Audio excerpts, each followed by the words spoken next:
টেবিলে সাজানো রয়েছে শতাধিক আবেদনপত্র। গত ১৬ বছরে বিদ্যালয়ের জন্য বরাদ্দ চেয়ে এ আবেদনগুলো সংশ্লিষ্ট বিভিন্ন দপ্তরে পাঠিয়েছে মীর কাদিম শহীদ জিয়াউর রহমান উচ্চ বিদ্যালয় কর্তৃপক্ষ। তবে মেলেনি কোনো সাড়া, বরাদ্দ আসেনি একটি টাকাও। অথচ ফলাফলে প্রতি বছর জেলায় শীর্ষ ১০-এর মধ্যে অবস্থান বিদ্যালয়টির। প্রতিষ্ঠিতের পরেই আমরা পাবলিক পরীক্ষার ফলাফল সন্তোষজনক ১ থেকে ৫ম স্থান মুন্সিগঞ্জ সদরের মধ্যে অবস্থান করেছি। শিক্ষা প্রকৌশল অধিদপ্তর, ডিজি মহোদয়ের অধিদপ্তর বিভিন্ন জায়গায় প্রায় ১০০ থেকে ১৫০ মতন দরখাস্ত দিয়েছি, কিন্তু কোনো প্রকার সাহায্য সহযোগিতা পাইনি। এমনকি মুন্সিগঞ্জের সদরে আমাদের মীর কাদিম পৌরসভার মধ্যে প্রত্যেকটা স্কুলে শেখ রাসেল ল্যাব পেয়েছে। আমরা একাধিকবার আবেদন করে আগারগাঁও পর্যন্ত গিয়েছিলাম, সেখানেও আমরা আবেদন করেছি, কিন্তু আসলে আমরা কোনো প্রকার সাহায্য সহযোগিতা পাইনি। ১৯৯৪ সালে প্রতিষ্ঠিত বিদ্যালয়টিতে ২০০০ সালে স্থানীয় শিক্ষানুরাগীদের অনুদানে নির্মিত হয় ৩ তলা একাডেমিক ভবন। বিদ্যালয়টি নিম্ন মাধ্যমিক থেকে উচ্চ মাধ্যমিক হিসেবে এমপিওভুক্ত হয় ২০০২ সালে। ২০০৩-০৪ অর্থবছরে এখানে সরকারি অর্থে একটি ২ তলা ভবন নির্মিত হয়। কিন্তু ২০০৮ সালে আওয়ামী লীগ সরকার আসার পর শত চেষ্টা করেও বরাদ্দের মুখ দেখেনি বিদ্যালয়টি। অপরাধ শুধু বিদ্যালয়ের নামে।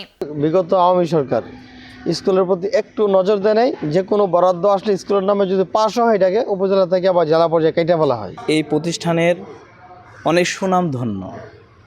শুধু শহীদ জিয়াউর রহমান উচ্চ বিদ্যালয় নাম থাকার কারণেই এই বিদ্যালয়টি অবহেলিত। বর্তমানে জরাজীর্ণ ২ ভবনে চলছে একাডেমিক ও প্রশাসনিক কার্যক্রম। খসে পড়েছে শ্রেণীকক্ষের পলেস্তারা, ফ্লোর নষ্ট হয়ে সৃষ্টি হয়েছে গর্ত। নেই পর্যাপ্ত লাইট, ফ্যান ও বেঞ্চের ব্যবস্থা।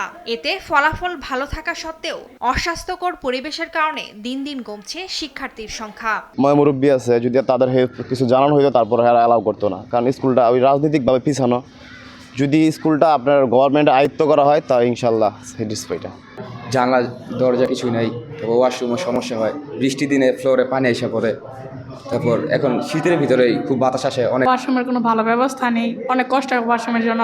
ক্লাস চলাকালীন বাইরের থেকে ছেলেমেলে আসে, বাইরের লোক আসে, তারপরে লাইট নাই, ফ্যান নাই, তারপর জানালা খোলা। এ বিষয়ে বিদ্যালয় কর্তৃপক্ষকে সংশ্লিষ্ট দপ্তরে যোগাযোগ করতে বলা হয়েছে জানান জেলা মাধ্যমিক ও উচ্চ শিক্ষা অধিদপ্তর।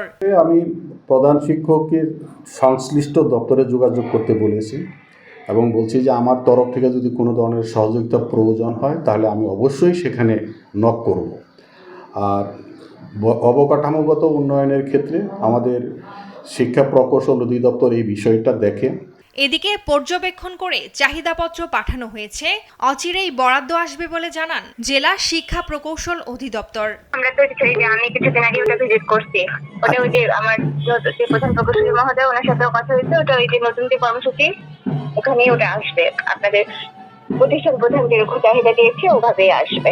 পতিত আওয়ামী লীগ সরকারের রোষানলে থাকা বিদ্যালয়টি এবার নতুন রূপ পাবে বলে প্রত্যাশা শিক্ষক, শিক্ষার্থী ও অভিভাবকদের।